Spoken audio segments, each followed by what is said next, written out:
Yeah, we designated spitters live every week. Live, designated homie, cause we spit heat. We designated spitters, Francis and Pete. Yes, talking Yankee baseball, hip hop for the streets. Yup, we designated. Yup, we innovative. Yup, we designated. Spitters time that you know.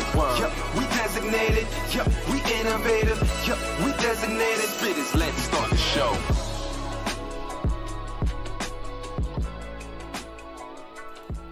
What is going on, everybody? Welcome to another episode of Designated Spittaz. Francis, what's going on, bro? Chilling, bro. Francis, not for sale. It's not for sale, Francis. What episode are we? Is this episode 6 or 5, 6? I don't know. Honestly, at this point, man, I don't even know anymore. We're chugging along pretty good, I think. Well, who knows? I think the number in my head is off because we dropped that Fishman special on you guys. We did. Which was a really good episode, right? Come on. It was so good that I remember we got done with it. We're like, all right. I was like, man. We were looking for 20 to 30. We got an hour. I was like, yeah, we got to just make this its own separate little thing. Standalone YouTube special. It was really good. Yeah, man. Really good. Eli. Shout out to Eli, man. Eli doing it up. Facts. Eli Shout out to up. Eli. Shout out to Eli, man. And I'm telling you, man, I can't shout that guy out enough. I love the stuff he posts. I love the insight, the details. I'm looking at all the videos today, of Volpe and stuff, and I'm just like, God, man. He's making me fall in love with this kid to the point where, man. Yo, if Cashman ever trades this guy, I'm gonna be heartbroken. I don't think I was never that bro. guy. I think they really believe this dude is the next Jeet. I think he has that type of, and I don't want to throw that on him. So of course, I'm not throwing it on him. Of course, but everything you hear, it's like, yeah, this is kind of who this dude is. You know what I mean? It's kind of what that feeling is you get out there for him. So. It's an exciting time, man. Just to jump ahead of myself, the Italian Yankees are 2-0. I mean, the Italian Yankees are 2-0. Somebody they got the emoji with it was like, that's the new emoji for the Yankees. So every time I'm just like, yes. I'm telling you, hey, by the time this comes out, as you guys watch this now, it's Sunday at 5 o'clock, a little after 5 now. There may be a special NYY News Anthony Rizzo t-shirt. And when you see this t-shirt, you're going to be hyped. It could be out right now. I don't know. I could be getting ahead of myself because, I can't see the future. But it's coming, folks. So let's jump right into it. The first game, Yankees, Marlins, the first appearance of our two new additions, Joey Gallo and Anthony Rizzo, but we also had some tremendous pitching in game 1 in the first game of the series from Jameson Taillon, who, Francis, I believe right now is our number 2 pitcher. You're not wrong. I think it's a toss-up between him or Nestor, but I will say I forgot about Nasty Nest. It's hard, but it's crazy. It's easy to do that because I feel like they go on so far ends of the spectrum. I don't know that there's been a Nestor Taillon back-to-back this season, so it is what it is there. But yeah, man, I don't know. I think it's a toss-up between those two, and I'm very happy. I don't even know how to react to this properly as a Yankee fan because we've been struggling for years. Pitching is always the biggest problem. And yes, Cashman didn't add the sexiest name on the starting pitching market this deadline. But I think part of the reason why we weren't so upset about it or whatever is because I think Yankee fans deep down realized that this season our problem really hasn't been the starting pitching for once. Not at all. They had a stretch, right? They had a rough stretch where Monty and Domingo and these guys are getting hit hard or whatever. And Cole's had a couple clunkers, his fair share so far. But if you look at the year in a vacuum, the rotation's been pretty good. And not to jump too much ahead, but I'm hearing good things about Heaney. So, hey, you never know. Yeah, and outside the Taillon, man. Taillon looked phenomenal last my night. God, unbelievable. Watching him on the screen here, man, he has been absolutely terrific. And since What is it again? What was that stat Yes put out there? Since like June 18th, he has the fifth- lowest oh, ERA. Since June 18th. Oh, I was going to say, because the turnaround has been, and Boone is actually right when he says this, that Tyone literally turned it around right after that Philly start where he didn't get out of the first. Yes, that's right. That might have been the best thing that could have happened to him. Well, according to what I believe the Yes Network said, he told the Yankees he's not going to pitch no more the way they want him to. Good for him. And did you hear that? That's not me making something up. I didn't hear that, but I'm very happy. I'm very happy. I'm very excited. according to, and I want to say it was the Yes Network. I'm pretty sure it was. I'm pretty sure it was during the game. And anybody that's watching this, and you could throw it in the chat. If you heard this also, I'm pretty sure. Look, it's definitely there. It's not something I just created in my mind. I'm 100% sure. I remember hearing this. Is that they were basically saying what Tyone was doing was he was starting to try to live with the fastball up. And if you remember, all we kept saying is, why is everything so elevated with this guy? Like, his control is not there.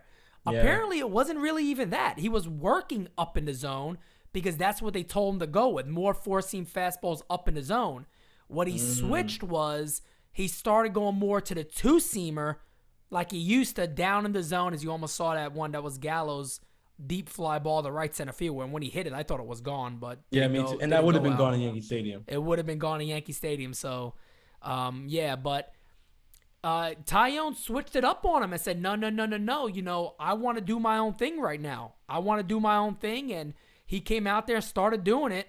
And my goodness, really turning around. And now you're looking at him as truly the number 2 in this club, as you see Mr. Rizzo go deep to right center field. That's beautiful. 450? Was that 450?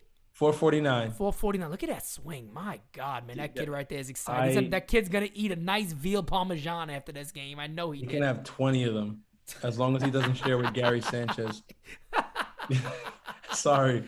And Sanchez had a nice ground rule double tonight, too. Hey, the veal parm, it's not for you, Gary. Hold the cannoli, Gary. Hold the cannoli. Yeah, I don't know, Gary. Still, go grab that salad, and we'll talk about. No doubt, man. No doubt. You can have the diet of an Anthony Rizzo when you hit like an Anthony Rizzo. Yeah, damn right. You damn That's a right, big, man. Rizzo taking all the cannolis, man. He said that's it. He said there's none left for anybody. I tell you one thing, man. It's for me. I said this, and I've kind of I'm reading the fan base out there, man. I've never seen a guy get added to a club. He's only played 2 ball games, and everybody has just about the same reaction. One, re-sign him. You know how many tweets I saw today that says by the next game he should be re-signed already? That's one. 2, he's the leader of the club. I mean, that's insane. Like, I can sit here right now. Look, and honestly, I'm on board with that ship. I'm not even kidding. Bro, I am totally on board because there's something about him. And it's the same kind of thing that you see with guys that, for some reason, leadership just exuberates out of them. Jeter had it. Yeah. Where you just watch him playing and you're like, yeah, this dude's in control of this field and on this team. Now, I'm not saying right now that Rizzo's in the clubhouse in the first 2 games, like, guys, we got to go, blah, blah, blah, blah. He's not the hype man right now or getting the guys going that way. I think you're seeing him kind of just come in and take the reins. Like, these are my first 2 games, but he plays. There's something about the way he plays and his post-game comments, too. And everything I'm seeing about this guy right now, man, just gets me excited for the rest of this year, 1. And 2, him sticking around. And seeing what the shape of this infield is going to be. I think like, if you're the New York Yankees, man, I know it's only been 2 games, but I don't think it's going to change much throughout the rest of the year. Yeah, he might have a couple streaks where, like, he's not hitting as prolifically, whatever, but I'm pretty sure that what we saw in these first 2 games is going to be what we get from him the rest of the year. Anthony Rizzo's been Anthony Rizzo for quite a long time now.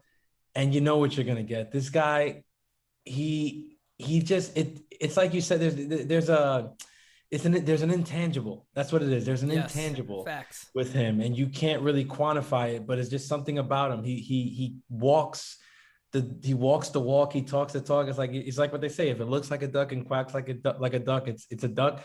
If it looks like a leader, if it talks it's a leader. And I think that's what it is with Rizzo. He walks into the room and he commands respect without asking for it. You just respect him. He said it. Like, he's like, yeah, the guys like are excited that, like, before he even got here, the guys were excited that he was coming up because they knew what kind of player they were getting. Of course. They knew that this guy was no nonsense. They knew that this guy was box office. They knew he was going to produce. I don't know that anyone knew he was going to just come and whack 2 home runs in the first 2 games. And we got to say whack now, of course. Yeah, that's just going to be the word going forward. But like, yeah, he came in and he started producing right away. And I think if you're on the Yankees now, you just look at this guy, it has to be like, wow, man, like, it kind of make you want to step your game up. I'm sure Judgy's looking at Anthony Rizzo like, damn, bro, like, I gotta get my game back up. I gotta, whatever. Like, and not like he's far behind, but I'm just saying, like, that kind of player is one of those players that makes the people around you better. Buck Showalter said it after game 1. He said, and I loved it because it just proves more and more why, like, that's the kind of manager that I really love. He said, Anthony Rizzo's the kind of guy who comes in and just makes the people around him better just with his presence. Just with his presence. He doesn't have to say much. He doesn't have to do much. He's going to produce because he's Anthony Rizzo. But even if he's not producing, there's just this intangible about him that the people around him tend to play better. They tend to play to their potential and exceed potential because he's just one of those guys. It's not his fault. And it's not your fault if you're not that guy. But he is that guy, pal. He is that guy, pal. And I tell you what, he makes a hell of a pizza. Did you see that he has an Italian ice named after him? I like him even more. I mean, there's not much more you could do.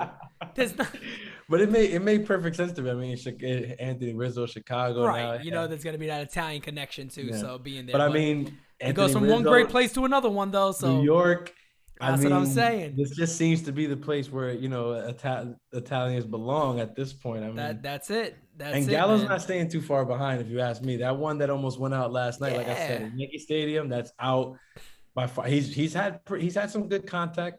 I see some people, on Twitter, the weirdos with he's already striking out, whatever. I'm like, yeah, well, hitters tend to do that. They tend to strike out.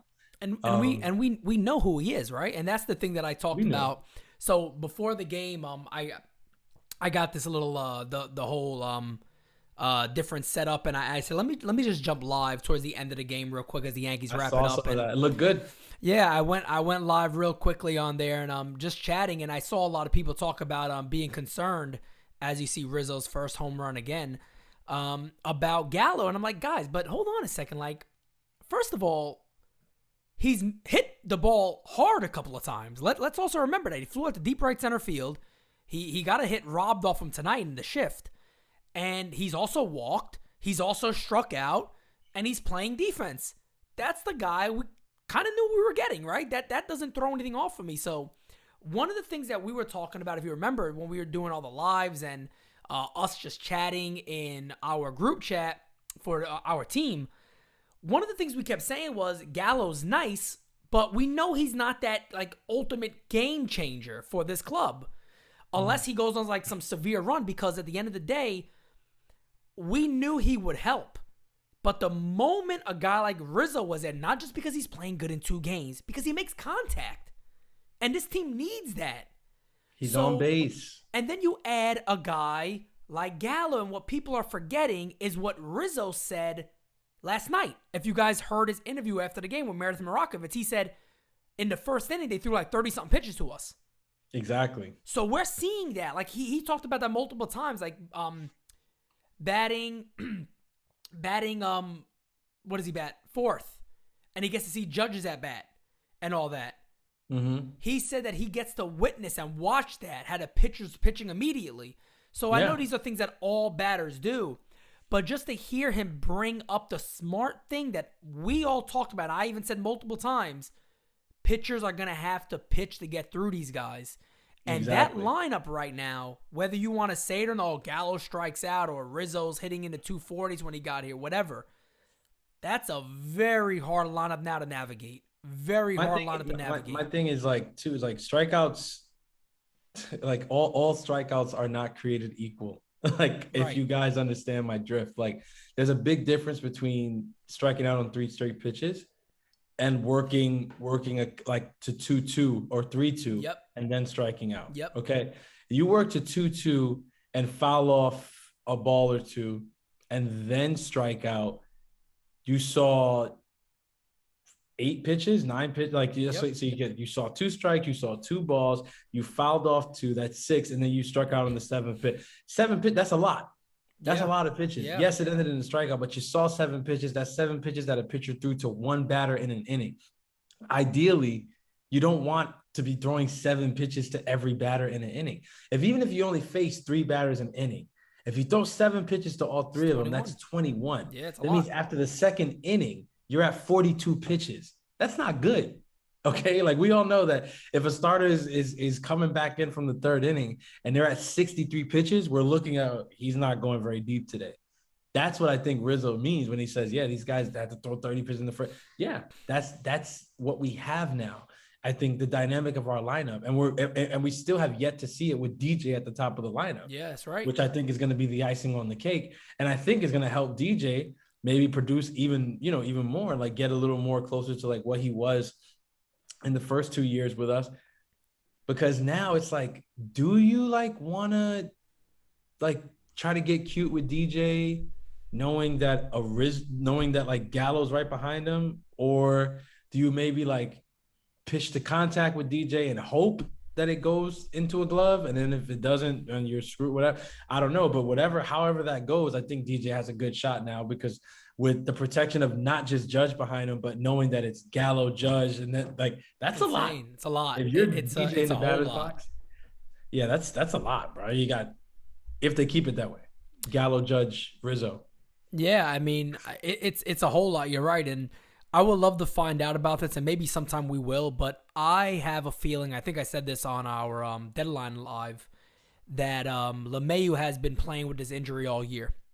That's just an assumption I had. Now, I'm not making an excuse for him. Maybe I'm wrong.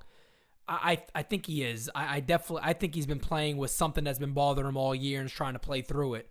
But I can believe it. I mean, that's a personal opinion of mine. Maybe there's no real evidence behind that, but just a personal opinion of mine. But let's jump into Game 2 that just ended a few hours ago. Domingo Germán started for the Yankees.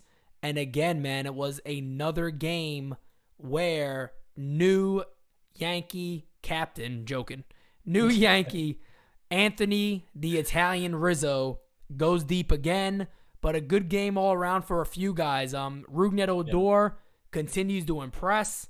Big like hit. You said, Gary Sanchez with the RBI double.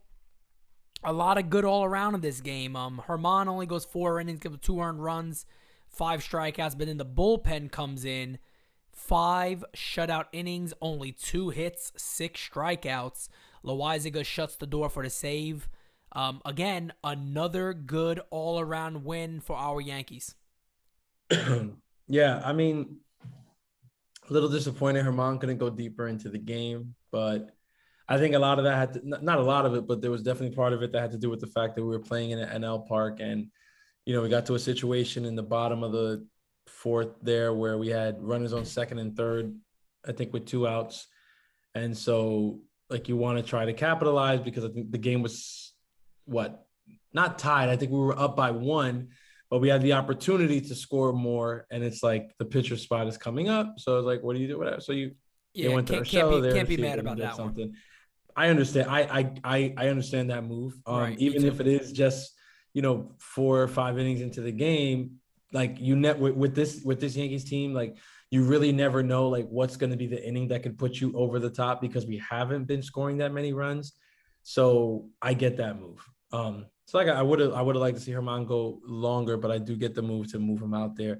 Really happy the bullpen, was able to do his thing. Licky looked, good again. And Loaizaga looked good again. I saw some people, saying that, why didn't we put Chapman in there and stuff like that? Yeah. I don't know. Chapman's looked good recently.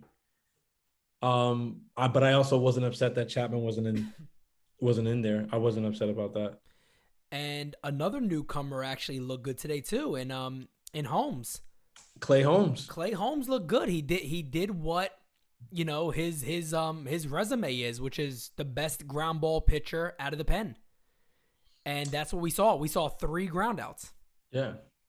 That's good. It's encouraging. It's really encouraging. I'll tell you that, because if you get to a situation That's right. late in the season where you got men on base, and the thing that you need more than anything is not exactly a strikeout, but you're looking for maybe a double play ball to get you out of a sticky situation.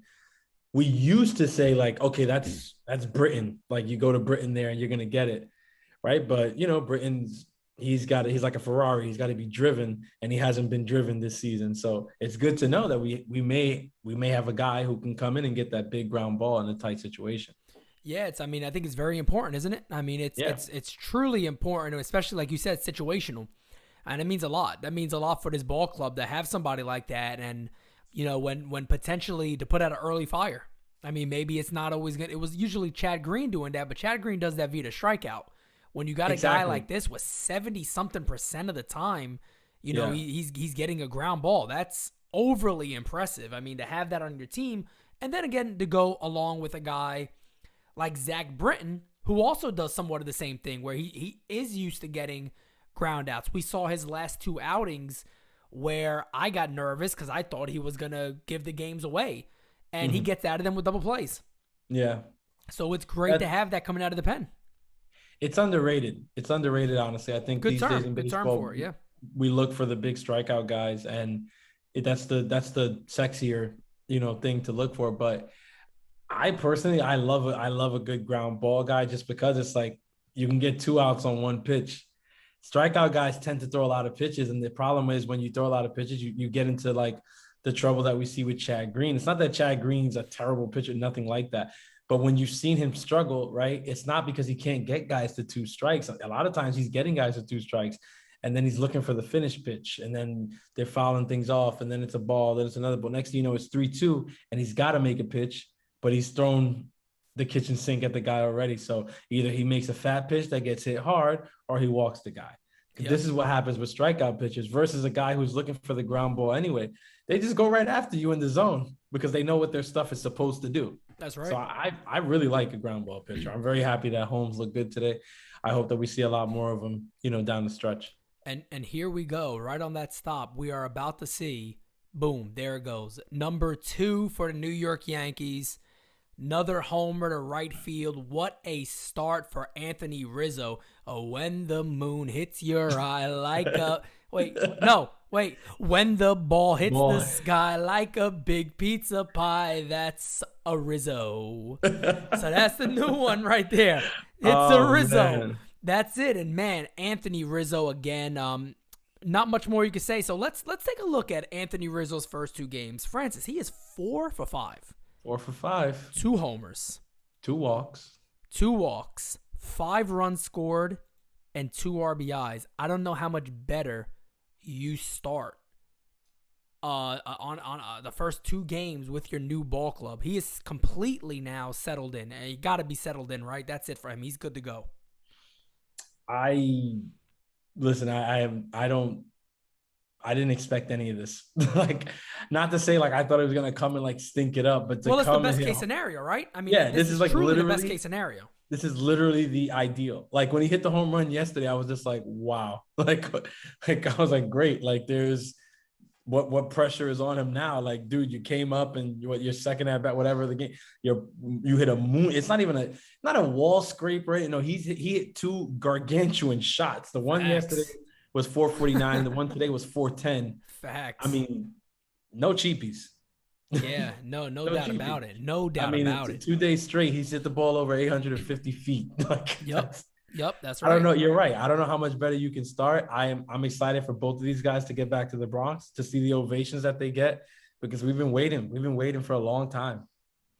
Yeah, and again, we're gonna get into because I actually asked a lot of the folks on Twitter that follow us to send us some questions. So we got a lot of questions too about Rizzo, I'm sure, coming up, and about Gallo and the guys. But as you see right there, Jonathan Loizaga shuts the door for the Yankees. So as the Italian Yankees leading the charge, they are 2-0. And folks, I think everybody has got to see how prideful Italians are. It's that easy to make us happy. It's not. It's really not that hard. It's a few things in life that make us happy. Food being one of them. You know, food is definitely something that makes Italians happy. But then also, like everybody, seeing other Italians do well on a big stage like New York, it's great to see that. And man, for me, it's super exciting. My dad's favorite player is still Aaron Judge. You'll never take that off him. I told him between him and Dan Rourke, I don't know who loves Aaron Judge more. That's very, very tough. I mean, today he got mad at me. I can't check that. I would love to. What did he say again? I wrote him. I just joke around him. I said, man, that Aaron Judge sucks, doesn't he? He writes back to me. He says, what about that Gallo? Don't message me. I'm like, Gallo, what do you want with Gallo? Oh, like, man. Come on, man. Pop Simonetti already, man. That's not fair. Yeah, I like to, every now and then I like to try to get him with one a little bit. But no, do not talk about Aaron Judge with Pop Simonetti. Now, he does not play when it comes to Judge. I have a feeling he's going to be able to get back at you for that relatively soon. I'm calling a Judge hot streak here in August. I want a Judge hot streak, but I don't want no singles and doubles. I want a homer hot streak. Oh, that's what I'm that's talking what you about. mean? Is that what your homer hot streak? I'm not calling like hits, like just hot streak, like getting on base or whatever. He's still been getting on base. He does that, base all year. Yep. His home runs are significantly lower than I thought they would be at this point in the season. Oh, no doubt about it. Definitely. I know, that home runs are down all around the league, but I mean, you look at Ohtani, you look at Vladdy, you look at Tatis, who prayers up to Tatis, terrible shoulder thing that I like, literally the last thing you would want to happen. So prayers up to him. But like I was saying, you look at a lot of these, other guys, they're smacking home runs. I mean, the guy, Brandon Lau from the Rays has more home runs than Judge.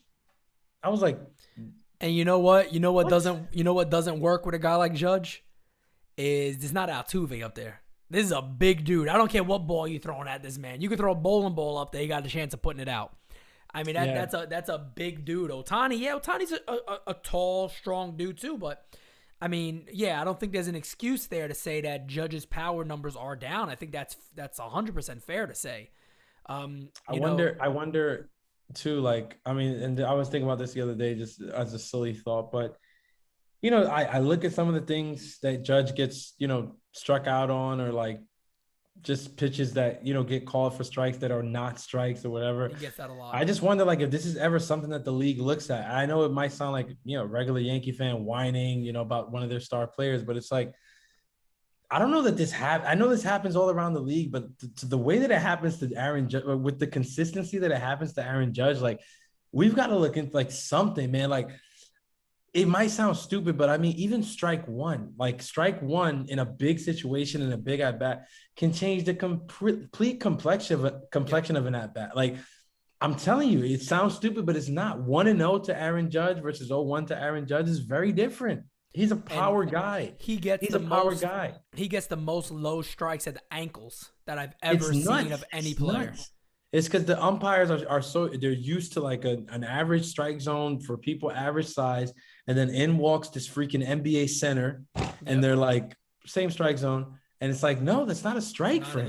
No, it's not a strike for him. Even like for whatever reason, like the outside corner stuff. I know, again, this happens all over baseball, the outside corner stuff or whatever. But with Judge, it's like every game I see one, and I'm just like, I know that part of it is that, he's susceptible to that breaking ball breaking away from him, but there's also times where I'm like, I get why he's swinging at that, because they've been known to call shit like that with 2 strikes. So it's like, you got to kind of try to protect, and that's how pitchers get them, and then they get them to chase, and it's like, here we go again, man. Like, if I don't know, I don't want to be that guy like, oh, this is why we need the robot umps or whatever.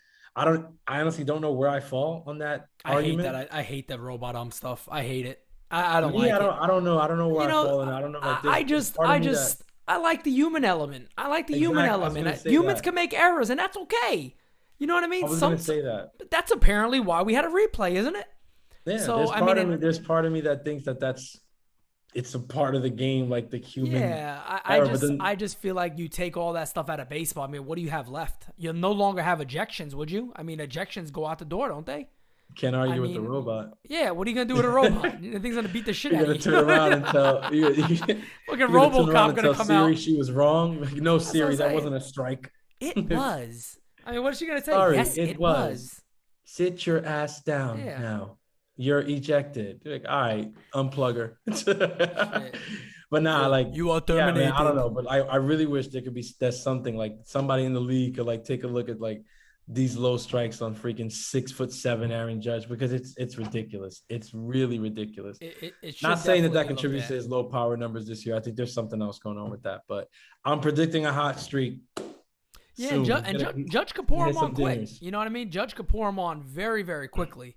Remember the beginning of last year? Judge hit 11+ homers in a month. So, I mean. Yeah, you remember the beginning of 2020 before he got hurt? Yeah, he was killing the ball. I mean. So he's right there. He's always, Judge is a guy that's always right there. Speaking of funny umpire situations and guys getting thrown out of games, we had a comedian on. Good old Bobby Bannon. Let's Rant Comedy. You guys probably know him from TikTok, conservative comedian. We had Bobby on, so let's go ahead and actually not give anything away. It's very much fun. Let's go ahead and cut to the interview. Designated Spittaz with Bobby Bannon. Hey everybody, what is going on? Designated Spittaz here with our guest Bobby Bannon. Bobby, how is it going? Doing great, man. Doing great. I was going to say the fans out there might know the Rant Factory more than even your name, because I always see that being shared all over the place. Yeah, I got a couple of pages. I mean, doing what I do with the conservative comedy and some of the stuff I've done in the past, I've had to create a couple of different IGs and TikToks to kind of fight against, you know what they do. So yeah, I was gonna say, I've seen the shutdown and then having to reestablish it over and over again. Let me ask you a question on that, actually.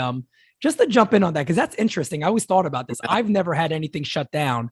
Do you get your following back pretty quickly, or does it still affect you badly? I've done this long enough to see exactly how it goes. So I started about 6 years ago. I first started off doing comedy online on Instagram. So that's when I had the Rant Factory. It's got like 39,000 followers. But you could see, I seen about 4 years in, I see, okay, they're messing with the views. They don't like what I'm doing. They never shut me down, but I knew I had to make another one. So I made another one. It doesn't always translate. Like, nobody wants to, go follow this. Like, listen, they're either following you or they're not. You know what I'm saying? Right. Some people are loyal. I mean, I have a very large fan base and a supporting base, but some people will follow you over, but it's definitely something that doesn't translate right away. I mean, TikTok, I have 2 accounts, one with 150K, another one with 150K now. And TikTok kind of takes your videos down a lot more, content down a lot more. But I think with their algorithms and how you can go viral consistently on there, it's, it doesn't matter. The people will find you eventually. But it does take a while, no matter the following you have on the first one. Right. Awesome. And you are a big Yankee fan. I am. So does this go back to childhood? Was there something in your life that was that turned you into that type of Yankee fan? I've had this conversation with a lot of people. I don't know. I just feel like when you're a kid, I don't know what exactly grabs you. I mean, obviously family watches sports. Your family has a large influence on who you like, for the most of the people that I speak to. But I don't know, man. I've always been drawn to the Yankees. I mean, I'm 31 now. So like in 98, I was 8 years old and I still watched it. Yeah, you're right there with us. That's right. Same age, all of us same age. Yeah. And back then it was like, oh wow, look at this, and then here we are now. But here we are now. But I think it was that allure living in Long Island, and I was born in Brooklyn, living in Long Island, back and forth. I guess the area I grew up in was predominantly Yankee fans as a kid, and it kind of stuck. Yep. Yeah. I know we're about to jump into the Yankee stuff, but I thought just like, because you started on this topic, so I wanted to like ask Bobby, when like you see that kind of adversity, right? Because like you said, like conservative comedy, things like that, obviously there's going to be tons of adversity. There's going to be tons of hate. There's going to be tons of like, oh, let's cancel this guy and all that nonsense that we're going to deal with in 2021. How do you like continue to motivate yourself to like continue fighting against that and say like, nah, I'm not going to let that stop me. I know what I'm doing here. I know that I have pure intentions. How do you continue to do that? The thing with me is that in order to do with what I'm doing some really, can you curse on you guys curse on you? Yes, please. We're real. I'm saying some pretty crazy shit. Like I address things that people on the left are not going to want to hear. Those are my values. Those are what I believe. Now, I'm also a comedian, so a lot of the things I do, it's not an act, but like, yeah, I don't like Joe Biden, but I don't hate him. You know what I'm saying? Right. So, I'm doing a lot of it is satire, but a lot of the things, the guy falls up and down the staircase, I'm going to address that. So, I would say since I started doing it, it's been about 95% positive to 5% negative. But the 5% negative, and this goes with anything, could be real brutal. Yep. They're going to say, you can say you don't read comments all you want, but you're looking at those comments. Of course. She really said that to me. Wow. But I think to answer your question, after going through that for a couple of years, you kind of become numb to it. And you gotta have convictions, man. You got to keep pressing forward. And you can't believe in that cancel culture shit. You do got to watch your mouth to a certain degree. But look, man, what I'm doing, it's been successful. And you want to try to come cancel me, I'm not going to listen to you anyway. You got to forge forward. And that goes with anything you're doing, Because there's always going to be somebody out there that doesn't like it. Yeah. I respect that. Yeah.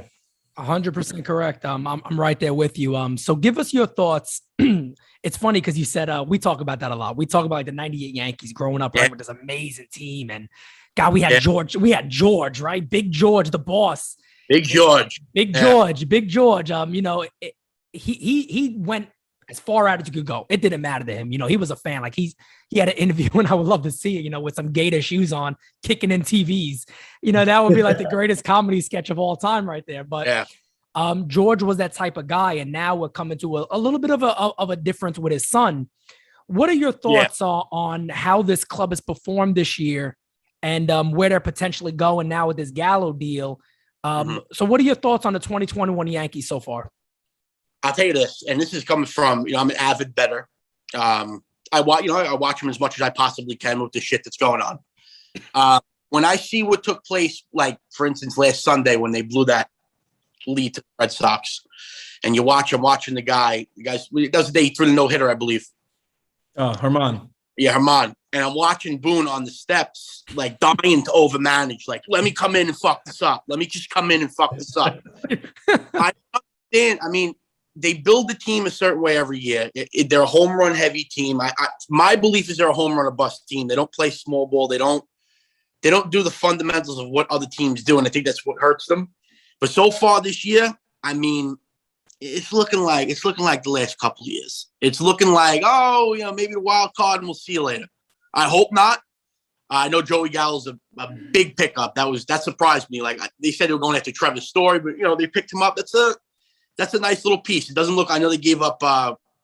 Who was it? Haver, Ezekiel, Duran, and some guy. So none of the meat of the organization, at least. Nothing too crazy, but I think it'll help. He's one of the only guys with 40 home runs, in consecutive seasons. We're seeing a lot less home runs now. We're seeing a lot less power in the MLB. So it can only help, but I think that there's a lot that they have to do fundamentally, and I think this guy is just overmanaging. And I don't know why he's the coach in the first place. Aaron Boone had one big home run in the playoffs years ago. Now he's a coach. What does that mean? What qualifications do you? I don't know. Sounds ignorant, but that's where I'm at with it. But there's still another half of the season, and you never know, man. Last season was a fugazi season. It was 60 games. So, another half of the season is a big deal. So it's a little early. Right. Yeah. You mentioned, sorry to cut you. You mentioned Boone, right? Being like one of the bigger issues of the team. I think us here at NYY News have been harping on that all year. If you had your pick, right, of like a replacement, or maybe not even putting a name to a guy, but just the type of guy who you think should be managing a team like the New York Yankees. Yeah. Who is that? And does it look anything like Aaron Boone? There's not a lot of people that are coaching right now. You see what these teams do. They'll go after a Joe Madden. They'll try to make guys like this that don't have many accolades the face of it. I just think that we're at a point analytically, and somebody said this to me the other day, that what this team Yankees got, maybe you just get a guy with a binder and a headset and call analytic numbers straight out. Maybe we just don't have a manager, because it seems like that element of, I think I'm going to do this. This guy, I feel like they're scared with starting pitching today. A lot of teams are. They don't want to let guys go deep. There's a lot of money involved. And when you have a guy that's calling the shots like that, now George Steinbrenner didn't put up with that shit. His sons run the team a little differently. I think that these coaches that they've had, even Girardi, had a lot more rope. And unfortunately, they're hanging themselves with it, man. They really are. They are. So. Yeah, definitely.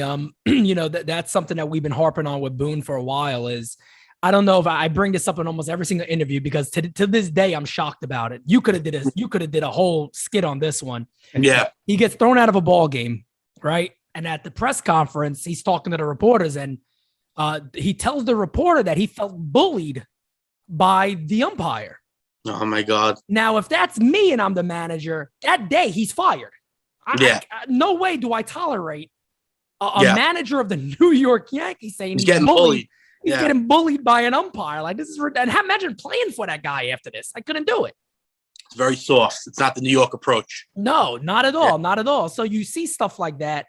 And it makes you wonder. We had Ozzie Guillen Jr. on the other day. Really? And we were talking to him about, would his father be able to manage? And he basically, like in today's game, he said flat out, no, not really, because if his father was to get a lineup card by a group of nerds and he lost that game, he would tell the media, well, I didn't make the lineup. It was these guys. So it's not my problem. Game. It's a different game. They had him coach the New Marlins when they moved, right? Yes. Oh my God. Yeah, it's a different game, man. That softness is coming into the MLB too, man. It is. It's all analytics, and when you don't follow the numbers, you get smoked for it afterwards. Yeah, and God forbid you tell a player, hey, you didn't run up the line, sit down, take a seat. It's like now you're doing something wrong. You got to be punished for that as a manager. He even told us that years ago, of course, when a manager did that to a star player, ownership would be like, hey, star player, sit down and shut up. Now it's like, manager, hit the head, you're out. Go to take a nap. Yeah. So it's definitely a different time. It's not, the dynamics. There's just too much money being thrown around, man. It's crazy. These guys are making crazy money. And it is a business at the end of the day. And I think there was that problem with Gary Sanchez, like in the past 2 seasons, because he's been fucking awful the past 2 seasons. But he's a star. Like he's making money. He's a star. And they tend to coddle these players, man. And you do see that dynamic where you can't be too rough on the players, man. Now it's go after the manager. It's different. Yep. Definitely different. You guys, you've been speaking to how much the game has changed. And in 2021, baseball looks a lot different than it did in 95, 96, 97. Yeah.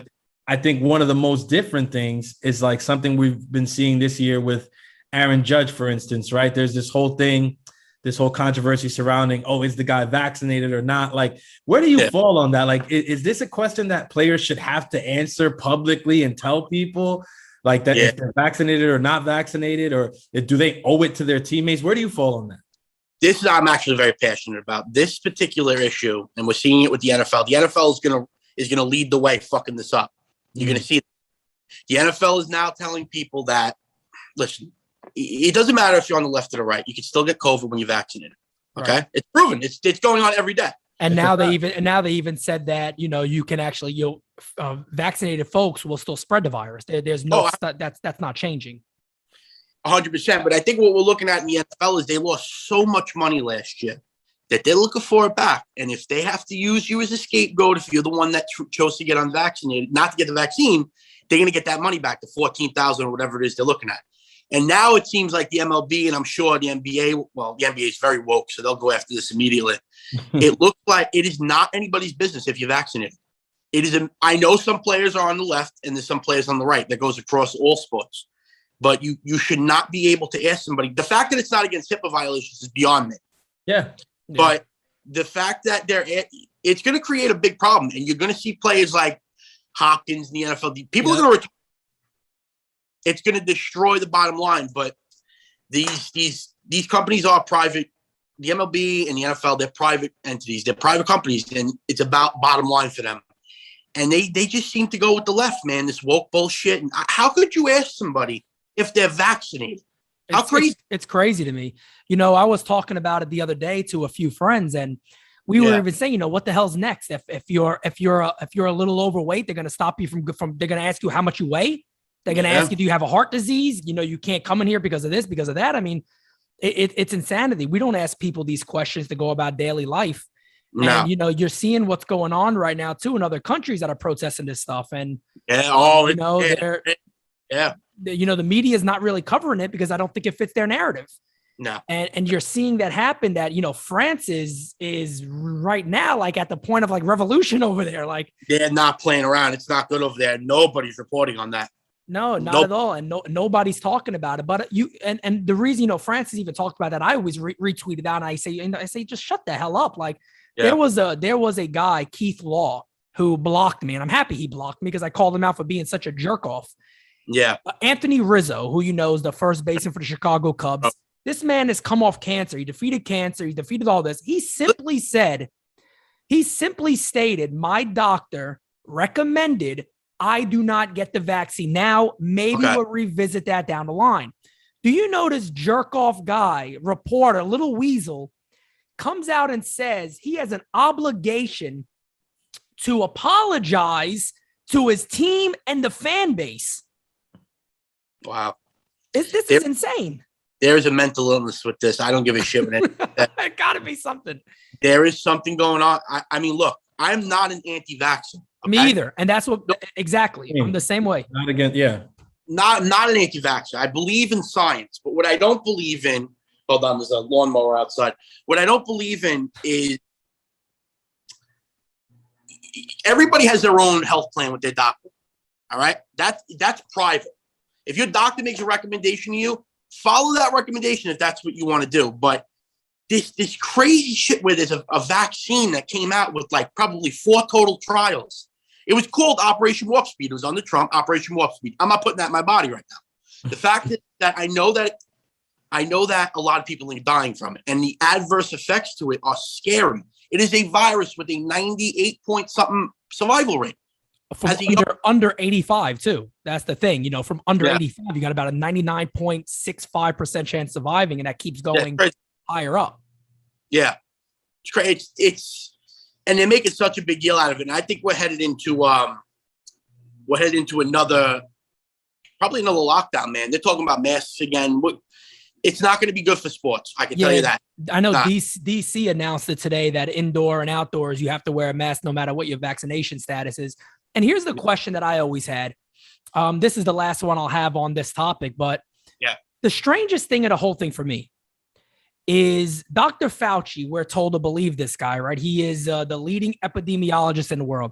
Now, my understanding of epidemiology is you're working with viruses. That's what you do. That's your job. How is it? This is the weirdest thing to me, and I said this from the very beginning. How is it that you would flip-flop on something as easy as mask? It's a safety precaution. Wouldn't this be known as an epidemiologist? 100%. That's like if you go into a store, right? You spill something on the floor, and your manager goes, put the sign there because if somebody falls, we'll get sued. So that's a safety precaution. You would think as an epidemiologist, the one thing you would be 100% sure of is if you wear a mask and when you wear one. Yeah. That has shocked me from the beginning. First of all, this guy has this little Geppetto fuck. This guy has no credit. This guy has been flip-flopped. He is clearly in this to stay in the spotlight, to be relevant. I seen something today. He said, he outright admitted that not only did they not have tests for the Delta variant, but you can still get infected the same amount of unvaccinated persons with the new variant. These people make no sense in their running your lives. And people are listening to them. Oh, I'll listen to the scientists over you. But he doesn't know what the fuck he's talking about. There's no consistency. Yeah. It's scary, man. We're in scary times, and it's destroying sports, man. It's destroying everything that we love. It's seeping into every aspect of our lives. And I thought a vaccine would be something that you'd have to make the decision about yourself and not talk about, but that's not the case. And it won't be the case for a long time. Nope. No. Yeah. I'm kind of happy that the whole thing, that's why I brought up the thing with Judge, because to be honest, I've been happy just looking at people on Twitter like expose the stupidity that they carry with themselves on a daily basis. Like, because these are the same people who are like, oh, Aaron Judge, the greatest. I mean, this guy, the next captain, the next Jeter, whatever. Oh, he's not vaccinated. Oh, screw that guy. How could he put he's not the captain? It's like, what are you talking about? Oh, now he's not the captain anymore because he didn't get his flu shot. Like, what are we talking about here? It's still Aaron Judge, right? Don't you still want him out there? But no, now you're conflicted deep down because you don't know if he's vaccinated or not. Yeah. Yeah.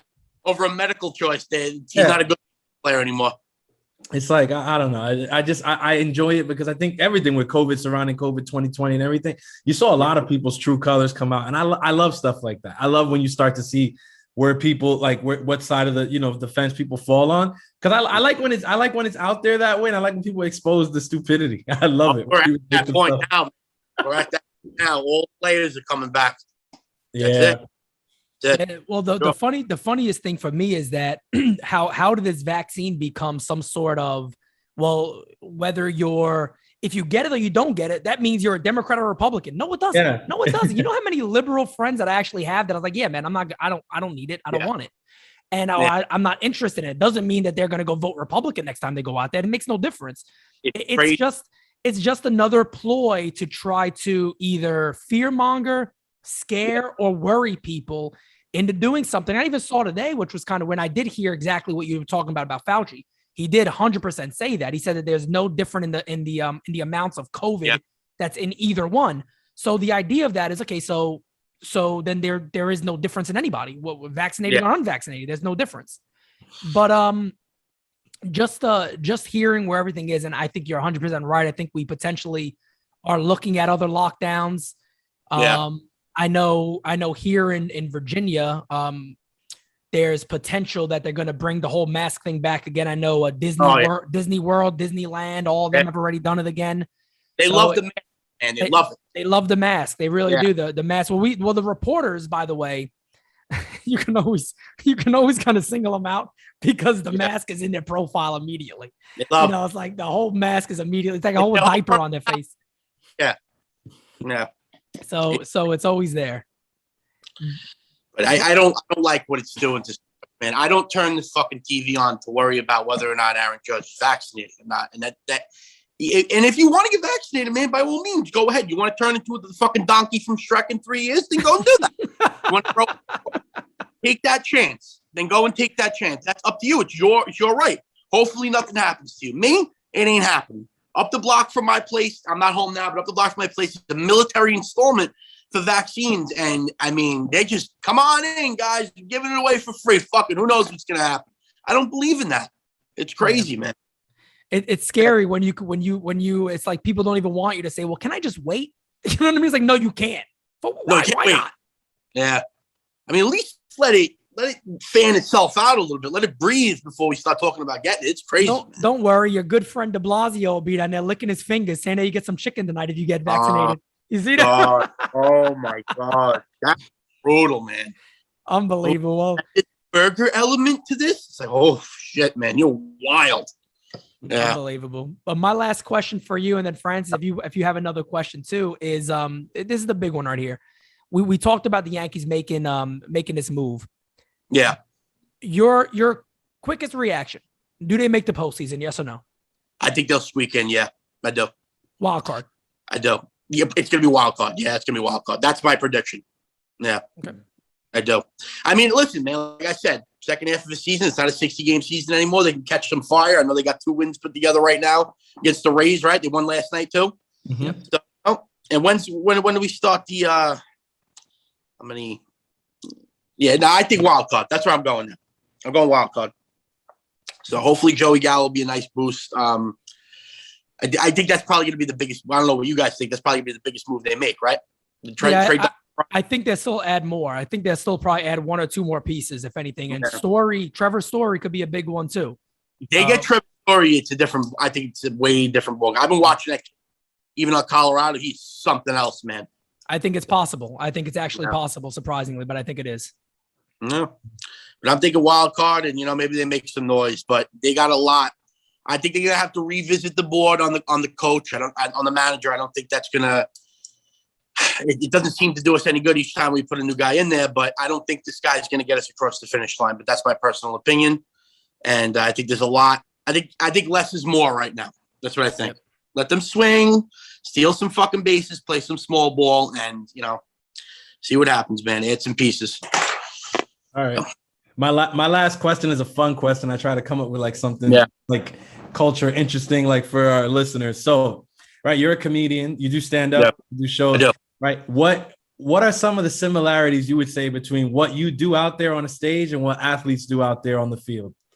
I think it translates very. First of all, I mean, when you walk out and you're in front of people, man, I think that same feeling manifests to me, and I've described it to everybody I know. There's no feeling like being on stage, and I would imagine that the feeling I get in front of a sold out crowd is very, very similar to what these athletes are doing. That same general feeling inside your chest and in your stomach. I think that when you have a lot of eyes on you, no matter what you're doing, swinging a bat, talking into a mic, singing, I think that everybody's there for that same entertainment feeling, and I think it all translates the same way. It's a wild feeling, and I would imagine when Aaron Judge steps into the box, it's the same thing. So it's pretty awesome, for sure. All right, Bobby. Sorry. Go ahead, Francis. Just the last part of the question. Well, if you had to compare your performance as a comedian to an athlete, any sport, which athlete would you be? You know what it is I don't know off the top of my head. I don't know too many conservative. There's not too many conservative athletes out there, so I thought I'd think about that for a while. But I mean, I'm definitely not PC. I can tell you that, and I know a lot of people be that way. So I can't give you an answer to that right off the top of my head. Cool. So the last thing I have for you, Bobby, is can you give the fans where to find you? What are your upcoming shows? Yeah, I have 4 pages in total: 2 on TikTok, 2 on Instagram. It's Let's Rant Comedy. You can find that on both TikTok and Instagram at Let's Rant Comedy, one word, LETSRANT Comedy, and Bobby's Rant Factory, all one word, both on Instagram and TikTok. My next upcoming show is in Hauppauge, Long Island. This particular show is a dinner show in Hauppauge. It's on August 3rd. I believe that's a weeknight. I think it's a Tuesday. Yeah, I believe so. And last one we did was sold out. We're doing I got a bunch of shows lined up. I'm trying to go on a tour soon. So you follow me on any of those pages, and I'll give you all the updates you need. And hopefully I see somebody out at the show. Awesome, Bobby. Well, we wish you all the success, and thank you so much for joining us on Designated Spittaz. I appreciate you guys having me on. I wish you all the best. Anything you need, reach out to me, man. All right? Will do. Awesome time. Thanks a lot. All right, man. I mean, a lot of the stuff that that Bobby said, great stuff, great material, and it's great just to hear from another Yankee fan too that actually does something else. You know what I mean? He's not. Yeah. He's getting busier and busier now in his schedule, doing stand-up and things like that, where he's not always focused on the club, but everybody knows, what is wrong with his team. And we actually talked to Bobby before these moves, before the Rizzo move. He was there for the Gallo move, but before the Rizzo move, so he didn't get to see that one. But we talked about that, of the difference and things like that could make. And yeah, so I mean, guys, go ahead and definitely make sure you're actually checking out Let's Rant Factory. I actually saw some videos today. I was laughing like crazy. Bobby's a special character. You can see where he gets why the comedy works for him. Yeah, he's a funny guy. But I mean, aside from just being like a funny guy, I really respect what he's doing. I hope that came across clearly in the interview, man. And I think like what we bring as the Designated Spittaz podcast, like I hope that like fans are catching on now, whatever. Like, yeah, we're speaking to like, people, baseball people like the Yankees too, but like a lot of the guys that we've been speaking to, like these are fans. Yep. These are fans. Like we're like, this is like straight up real deal talk from actual fans, people who live and die with the team the way that we do, right? So these are the people you should enjoy hearing from. I think Bobby was a good one. I mean, it doesn't hurt when, the person going through the struggle with you is kind of funny too. So right. Yeah, no, it definitely helps. And shouts out to him. Yeah. One of the other good things too, that Bobby does help is something that a lot of people are, struggling with now in a bit is being able to speak what you believe and staying relevant. You know what I mean? And not having people just turn away from you. And the good thing about Bobby is Bobby's somebody like I am, in a sense of where, people want to throw certain things your way. And it's like, no, I don't care what you do. I'm just letting you know what I would do. And that doesn't mean that, I don't believe in certain things. I believe in things that you may believe in also. But why can't we see eye to eye still? Or why can't me not doing something be okay with you, but you doing something is also already okay with me? I don't care about that. And, like he also said too, he's also a comedian. So a lot of the stuff he says is a little over the top and he tries to make it funny. But he believes what he's talking about. And that is impressive in today's time because it's not easy to get shows booked. It's not easy to keep pages going. Like he said on that thing, he had to create multiple pages because he knew they were going to eventually probably cancel it and shut it down. And it's happened to a page that he had over 170,000 followers on. That sucks. That's very, very annoying to go through that it's stuff. A shame. Yeah, it's honestly, it's a shame that like we live in the times that we do in that regard. I think, when you have people like Bobby who aren't afraid to like, speak and to be themselves and be like, the most authentic version of themselves on the world stage, like those people are gems. Those people are gems. I'm not just saying that because he did our podcast. No, whether he did it or not, he'd still be getting this praise from me, right? I'm telling you, those people are gems. Like 90% of the things you see on social media, this is a facade. It's just people showing you like their highlight reel of life or like what they've doctored for hours before they put it in front of you because they're afraid to be authentically them, right? Optics. And when somebody's authentically them, they want to cancel you. Yeah. Like 90% of the time, if and that's my biggest issue with the whole cancel culture thing. That is just like, bro, if you put anybody under that microscope, you can cancel them.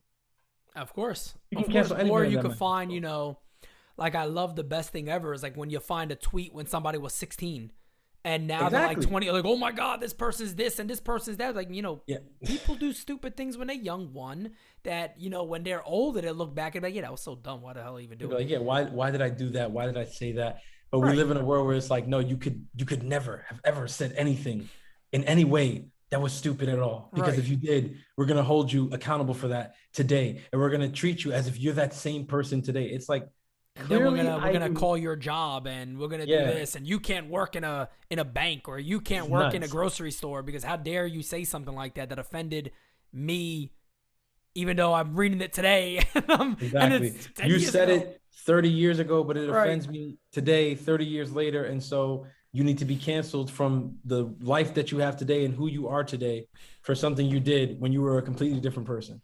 Right. And don't get me wrong. I'm all for like canceling a person who's a terrible person today. Of course.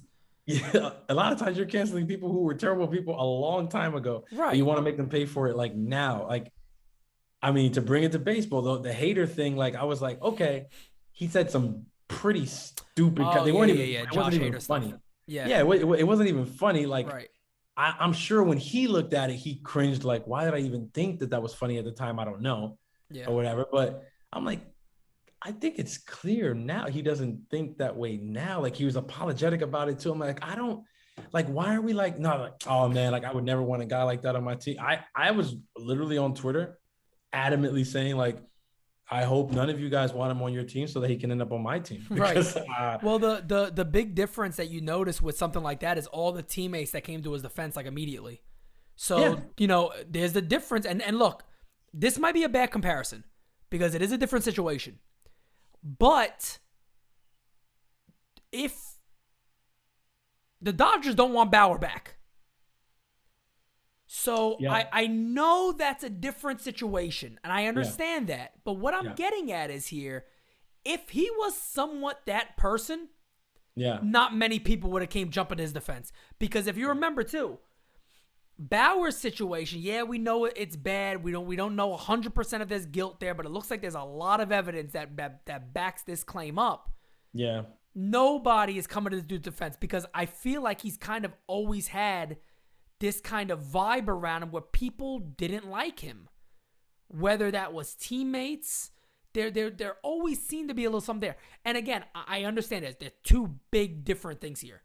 But if haters still had that hatred in him or that ignorance in him, I'm pretty sure it would still rub off on some teammates and they wouldn't be jumping up and down like, nah, this dude's a good dude. Shut up. Like what he said when he was 17, I don't care. That ain't the dude that's here with us. They'd be able to tell. I don't think people realize how much of their lives baseball players spend with each other. It's family. It's really unlike any other sport. Like when you go on a freaking 10, 12 game road trip with these guys, you are from hotel to hotel with the same people. You eat breakfast, lunch, and dinner with the same people.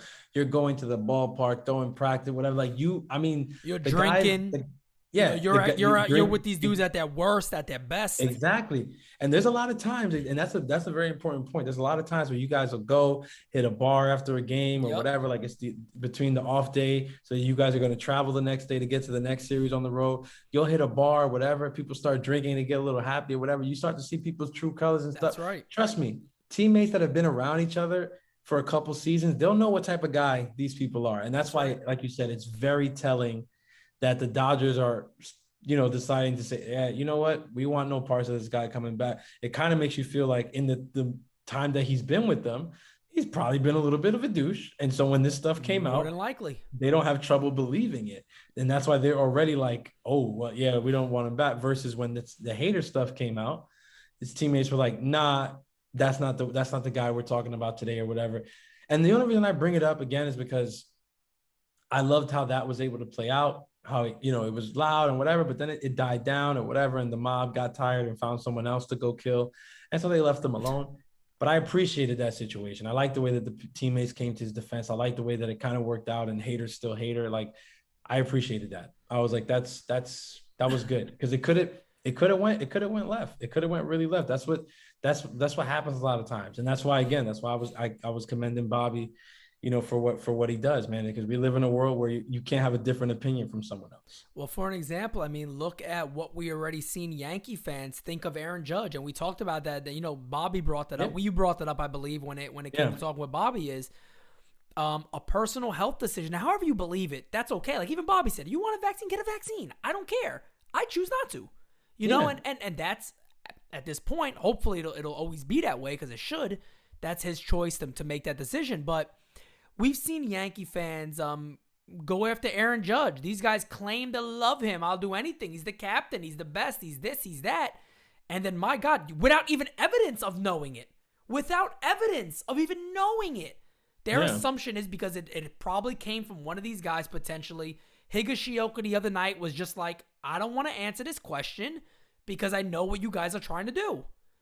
Yeah. And he knows. He answered that question brilliantly because he said, if I say something, it might affect somebody else. Somebody else says something, it might affect somebody else. I'm not giving you guys that headline. And we've seen Yankee fans break out the torches and come banging at the door of Aaron Judge. The same people on Yankee Twitter that we go to bat for our guys, we love them, are super fast to be anti-vaxxer. We don't like you. How dare he do this? He needs to get vaccinated.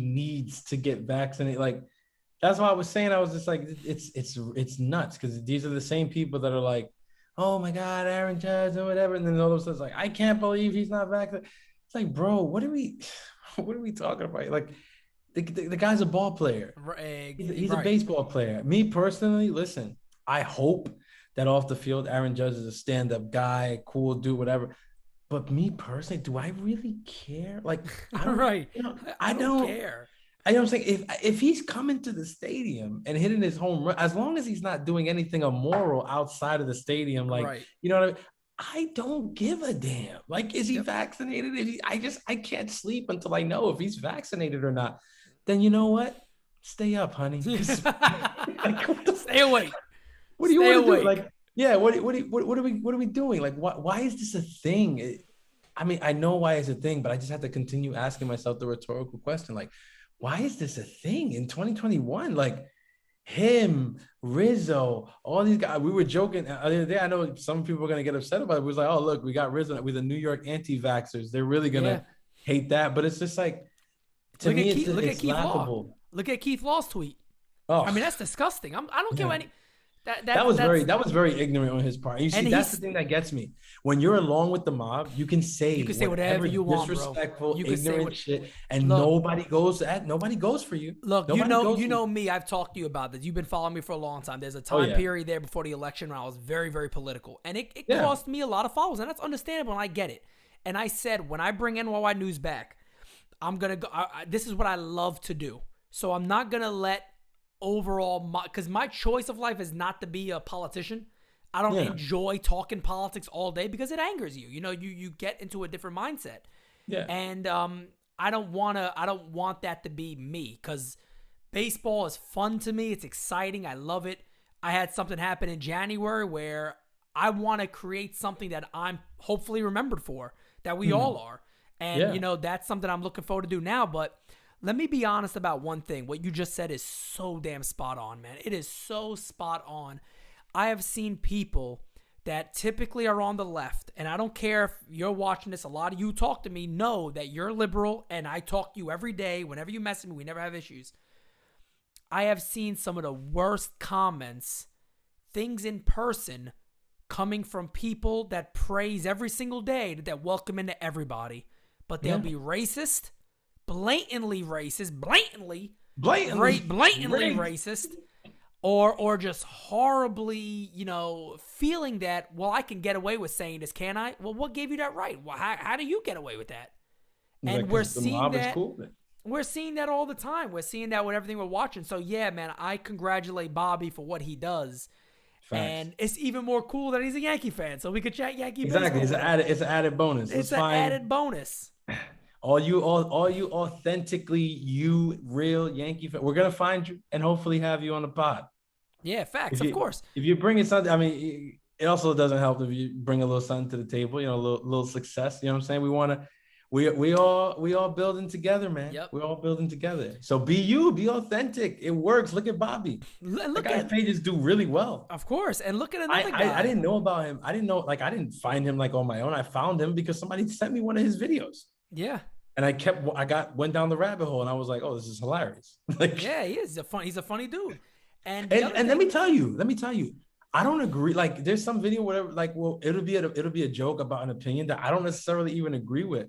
But I can laugh at it. Of course. When did we become a society that you can't even laugh? If you can't even laugh at it. Bro, can you imagine if Richard Pryor was around today? He'd never make it.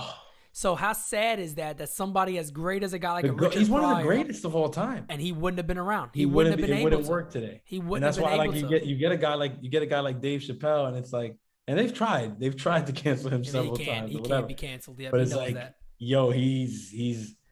And I bring it up because I saw the other day, everything that happened with Chef.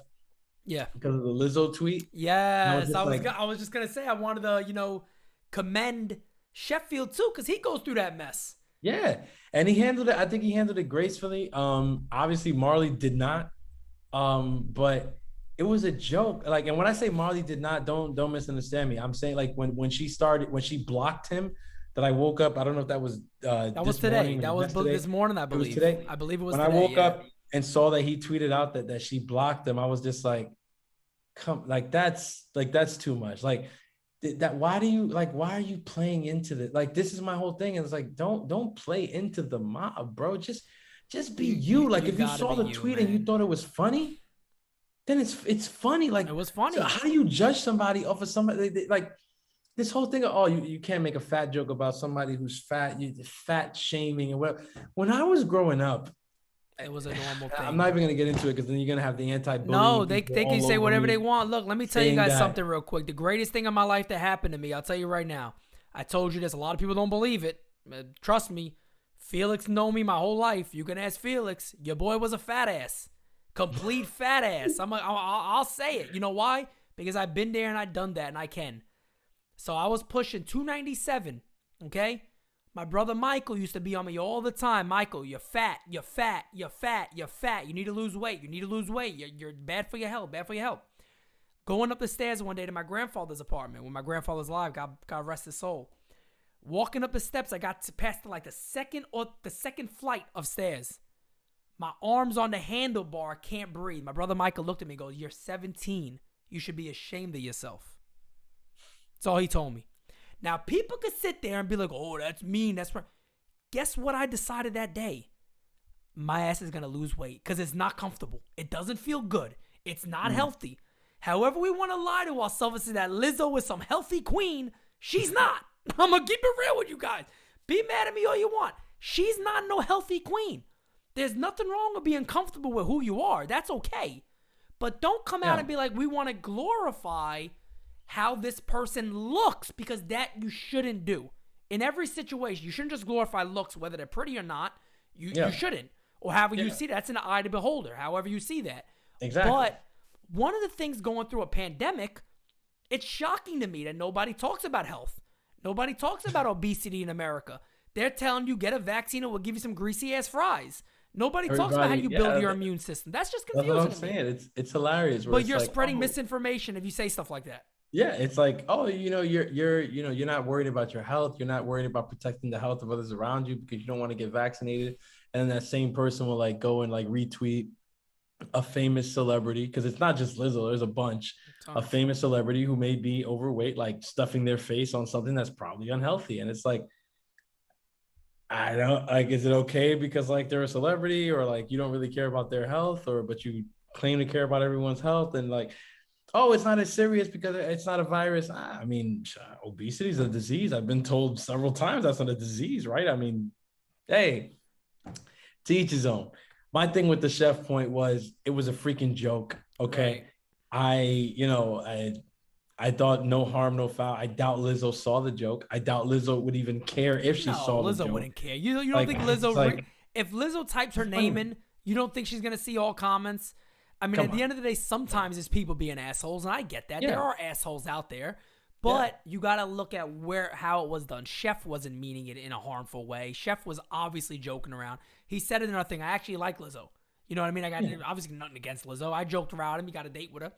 You know what I mean? It's again common jokes. You know what I mean? It was a joke. We got to. I just wish we could be better than that. I truly do.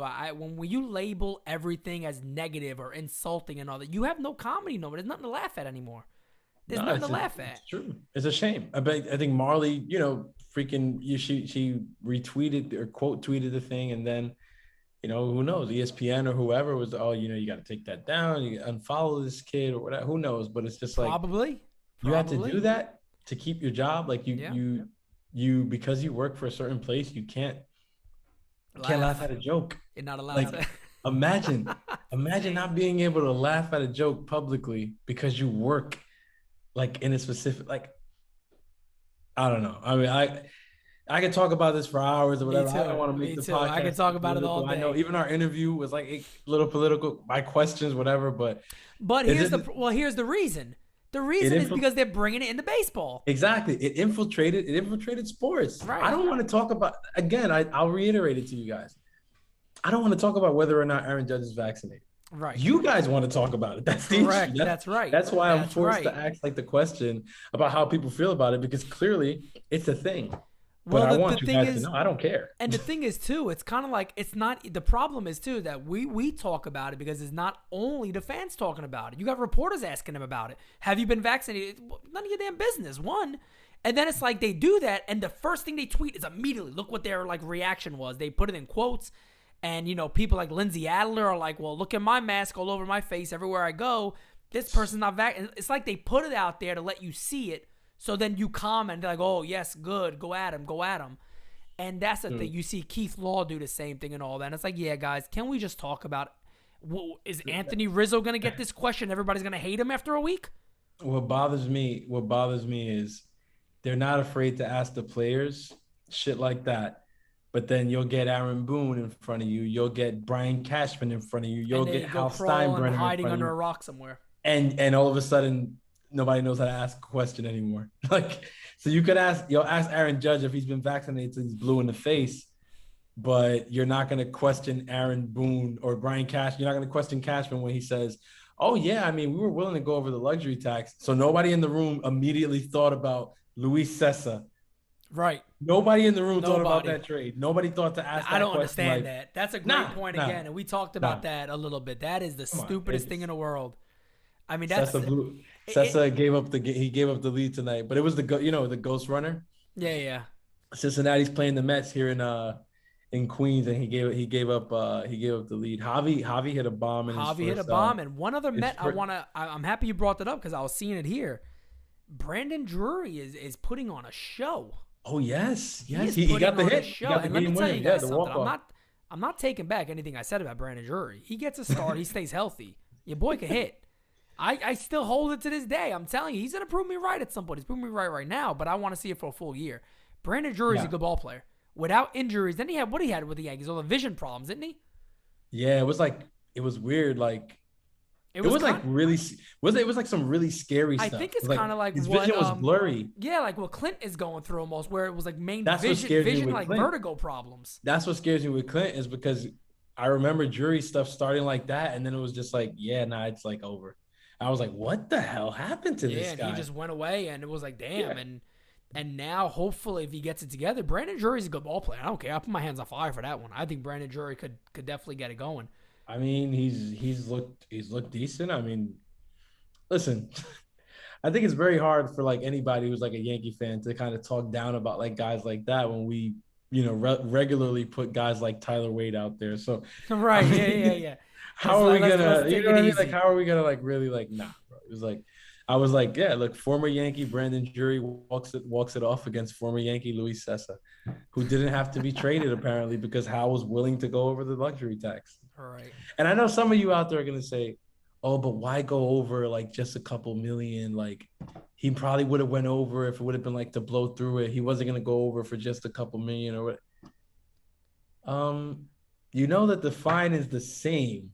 Right? Like it's thresholds for a reason. So like if you go over the first threshold, there's like a 10, 20 million like number there that like if you go over and stay in that range, the fine is the same.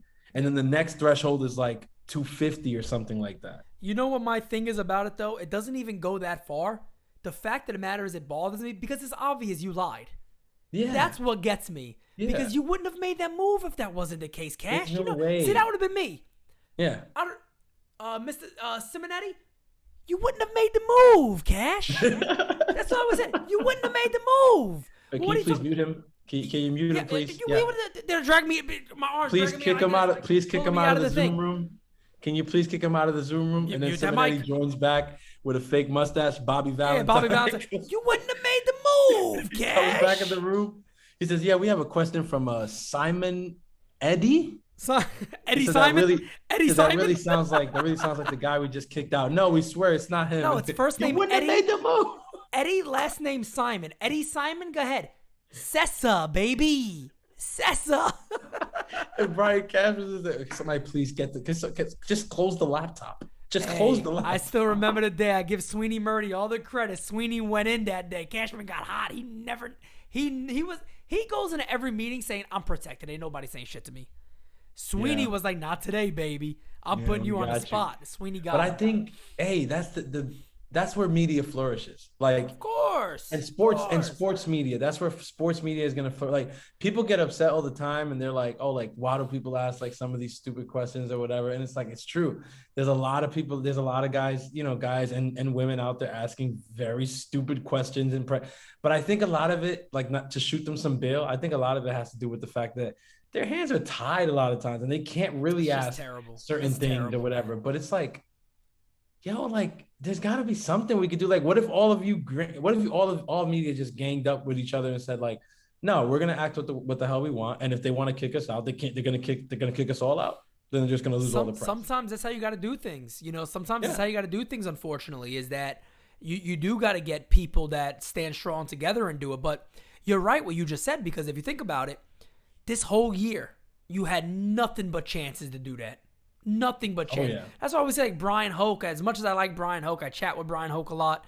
Sometimes that puts stuff out there. And I've asked him personally, like, what do you guys ever think about even asking something? And he told me that once. I was like, the Zoom thing, you kind of get a question and then you're done. And this is muted. You don't get to do a follow-up. Yeah. But I would jump in with the question ahead of the question. Like I would jump in with the question. Literally, you got no balls, baby. Booney, what's the question? Yeah, where did your balls go? Yeah, like the bullied question. To this he said bully. day. When he said bully, he'd be like, "Oh, we got a question from Simonetti." And they would mute him. Bullied? Now the other. I'm sorry. Did you say bullied? Did you? I just want to rephrase and give you a chance to go back on something you said. You said you were bullied by the umpire. Is that correct? And can you elaborate on what that meant? Boone would get. Did he yoke you up by the throat? Did he yoke you up by the throat or something that we didn't see? Like, what happened? Booney would get caught so off guard, and the worst thing is his finger would be like halfway up his nose. So because he got startled, like he might touch his brain, he'd be like, "Oh my, no, what? You let him ask me that? I was bullied." I'm a victim. He's a Like, victim. nah, Victim I of mean, Boone.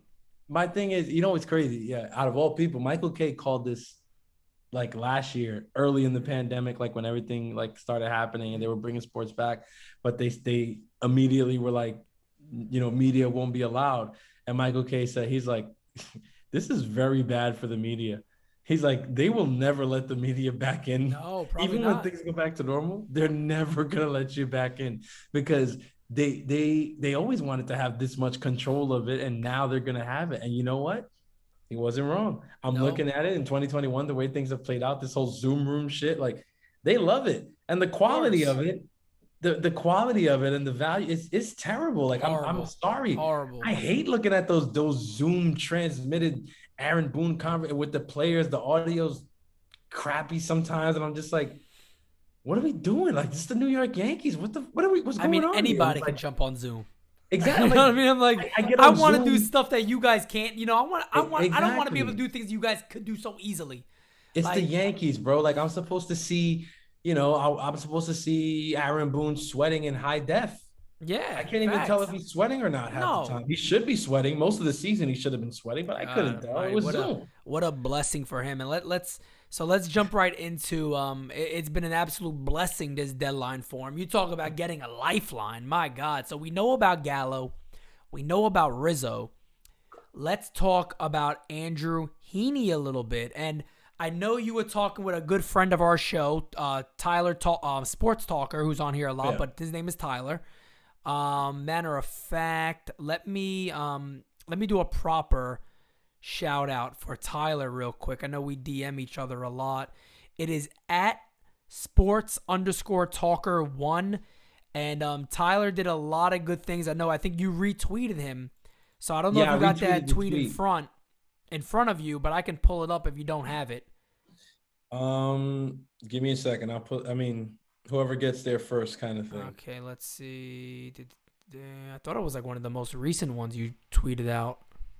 It definitely should be my most. Right here. I see it too. You got it too? Yeah, so I'll read it off real quick, but I'll read what he said. This is what Tyler wrote, and then I'll read what you wrote back.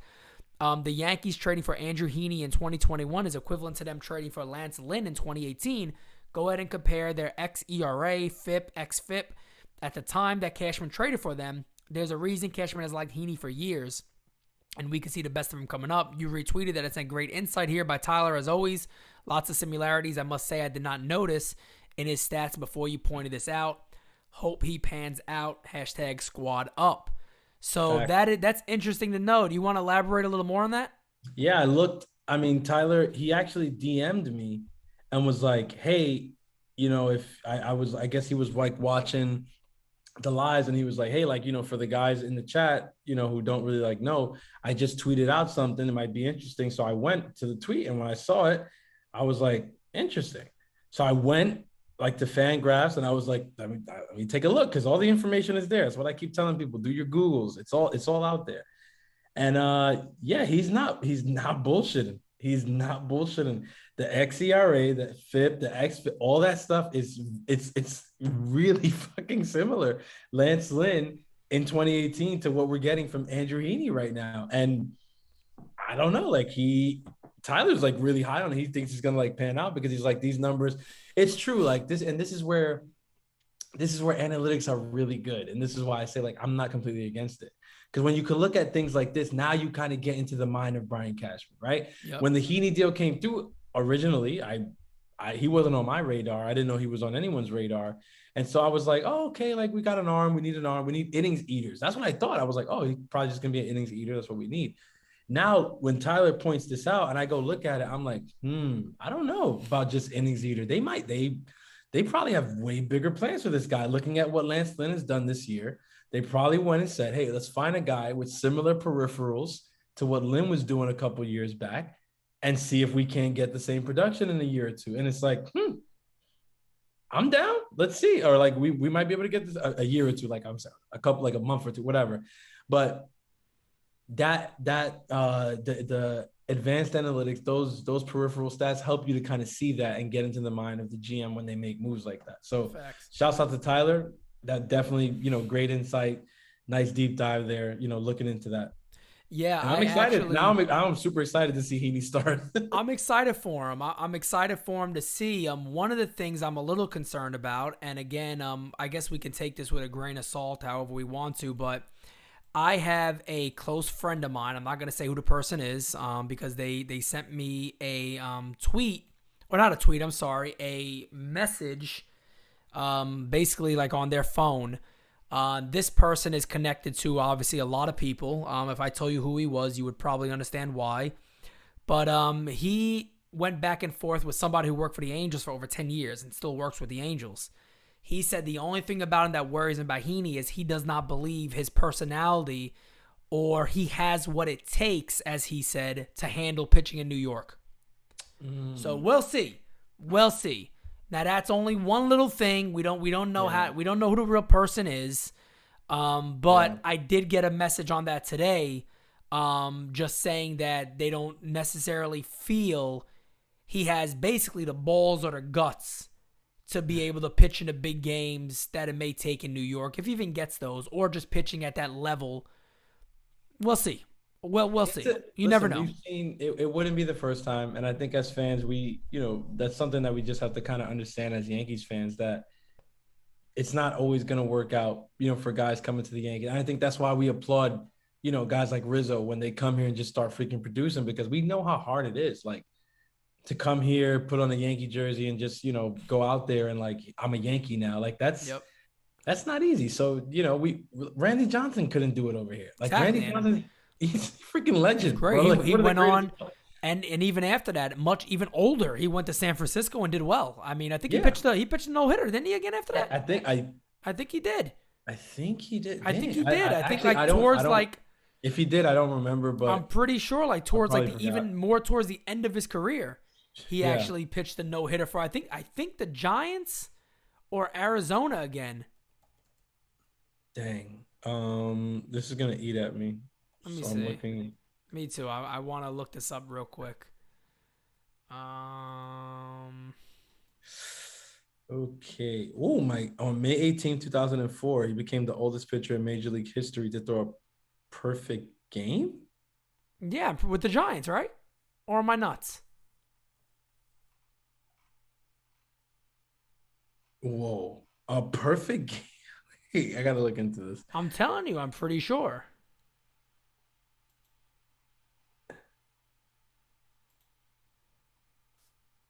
I got a link that came out.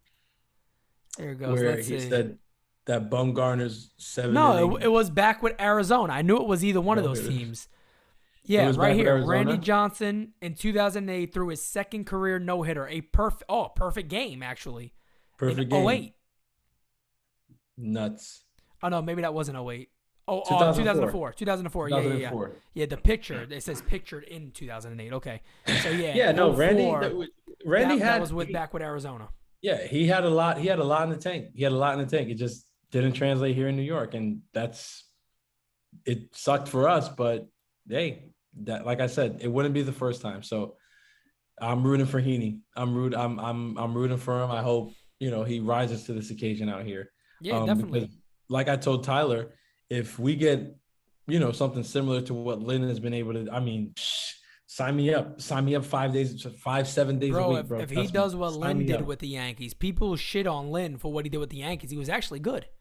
He was actually good when you break everything down. He was actually much better. That's the issue that I have with people. Like I try to understand, and Austin from our team was trying to help me understand with the numbers and stuff, like with Hap or whatever. But I really struggle. Like I was never really that into Hap. I know he had that nice stretch when he came over, those first starts and stuff like that. But when it came down to him versus Lynn, I wanted Lynn. Yeah. Oh yeah.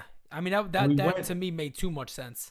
Yeah, and we went for Hap, and maybe that's what it was. Like maybe I was this biased because I was I wanted the other guy, but whatever. But I mean, I'm looking at the two of them now, and I'm just I don't think I was wrong. Know what I mean? Definitely not. So I don't know. And then also in the Texas Rangers deal, the Yankees also get Yoeli Rodriguez, who again peripherals look a lot better.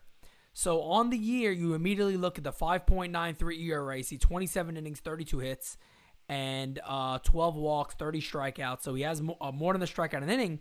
Then you look at his FIP. His FIP is 3.71. So he's pitching better than what you are seeing here. He's definitely numbers. Exactly. He's pitching better there, as you see him on the screen here. Good fastball, decent changeup. But I tell you what, maybe I'm getting a little ahead of myself, right? This kid is young. He got really good stuff. Is there any thought process in your mind that potentially this guy is eyed as maybe a replacement to a guy like Britton if the Yankees look to move him or Chapman this offseason? I could see it. I don't know if like so. I don't think that's the thought process because he wasn't. But it is kind of strange though too, if you remember, because John King is also a lefty reliever. Yeah, and the Yankees don't really need a lefty reliever right now. No, when you look at it, it's like no. Lucky, but I mean, Britton? I'm saying like Licky has filled in to like the left-handed like role. Like I think so. It's like we've got Licky. I think we have options in a sense. Do the Yankees trust those options? I don't know because they won't call the ones that are in AAA up and stuff for us to like see. And so I don't know. But when you look at a guy like Joely and look at the stuff that he has, like, yeah, I could definitely see them kind of moving towards the idea that I think we've all been saying for months, that I have been saying it too long, that maybe we don't need to have these relievers that we're paying all this money. Maybe it needs to be like a real thing where it's a committee of young, talented arms with good stuff. And, you plug and play in the high leverage innings. And that's, I really just think that's the name of the game now. Finding guys like Joely, they're young and they're pitching better than their numbers say they are. So chances are their numbers are going to catch up. Yep. I think that's what you need to kind of do. And I like the move. I know it was clearly overshadowed because Joey Gallo's Joey Gallo, but I like the addition of Joely. I preferred the John King, but I don't know if that was ever the deal or it got changed, right? No, it was when the Yankees got to the point of, and this is what a lot of people didn't understand, is that there are medicals available on every single player immediately. So you could look at their medicals immediately, but then when they actually do the physical, right? They do it. They didn't like his, no, they didn't like King's. The Yankees didn't like King. Oh, the Yankees didn't like King because there was a report that somebody didn't like Schmidt's. No. Medical. Schmidt was never part of the deal at all. Oh, good. So they didn't like John King. They didn't like what they saw in his medical. So they decided to pass on him, and that's how they got Joely here. Imagine the Yankees turning down somebody because of medicals. Right. Imagine that. It's like he's like, do you guys even know what the hell you're talking about? Did Cressy look at the medical records and say, "Come on"? Yeah. Come on. Come on a second. What is this? But no, man. I like the addition. We're gonna see what these guys do. We saw Holmes tonight. His first chance out there was good. Got his 3 ground balls. So yeah, I'm excited. We'll probably see Rodriguez soon. No, I would think so. Yeah, I would think we would. I would guess tomorrow at some point. Hopefully you work them in there. No, you kind of want to see what you got. Yeah, you got to. If you're Boone, especially, I mean, I don't care what the nerds are saying. Like if I'm Boone, I'm like, yeah, I kind of got to know like what this guy looks like. Facts. I can't just go off video. Like I need to see it in person. So what we're going to do here is we are going to end the show, leading up to the ending of the show, I should say, with some rapid fire questions. These are bada bing, bada booms, okay? Hey, look, bada bing, bada boom. Bada bing, bada, yeah, we got bada bing, bada boom. We're going to end it that way with a couple of questions from the fans over on Twitter. They sent these to me, so I'm going to read them off. I'll let you answer, and then I'm going to answer. Some of them might be a little more conversation stuff we could talk about. But here's the first one. Will Giancarlo Stanton last in the outfield? Of course, right off the bat, right? It's like, I'm not sure how to answer that because it's like, last how long are you saying? Like I'm assuming what I'm assuming he's meaning is if he's going to actually last in the outfield and is going to be playing the outfield. Like, will they continue having him in the outfield? Yes. Oh, I don't think so.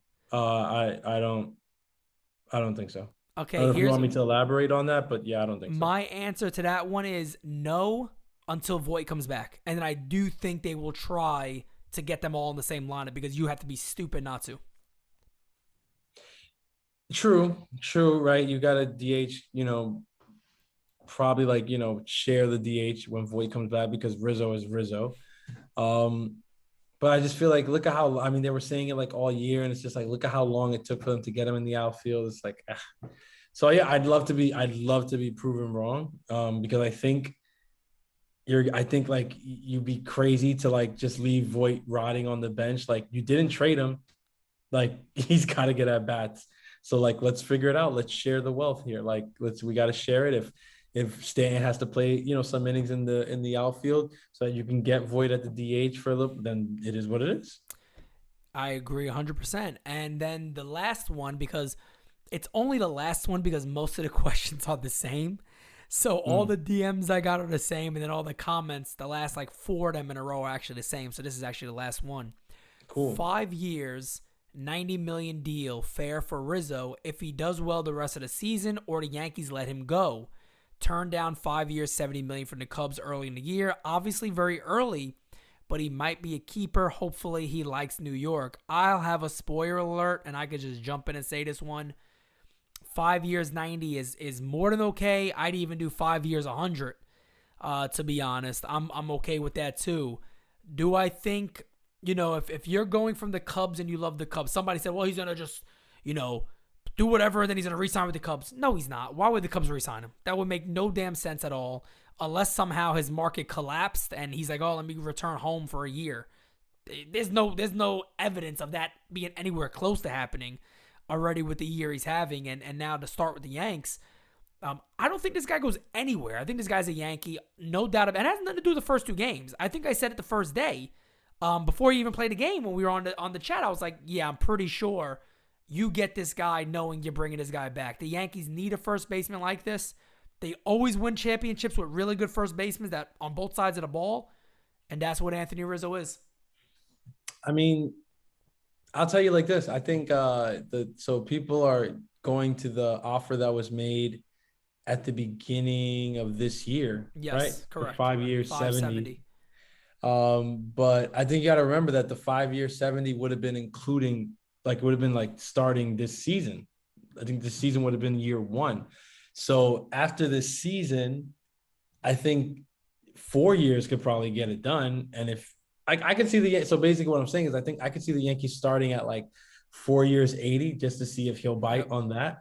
And then if it comes a thing of, I really want the 5th year, which means paying him through age 37, I think they could get the 5th year with a lower, like they would maybe go to the 5th year, but drop the AAV down, which is how they pulled off the LeMahieu deal. That's so, right. But either way, I think the real question people are trying to ask is like, basically, can the Yankees offer him something that doesn't break the bank, but that's actually like fair for a player of his caliber? 100%, 100%. Because you got to remember, if we're signing Rizzo, then chances are we're not dabbling into the shortstop market. I made a prediction on that. I don't know if you saw it on my live today, but I made a quick prediction on that. I said I have no evidence of any of this. I don't have nothing behind me that tells me this is going to happen. But, and somebody else actually asked a question how the infield and all that stuff would work.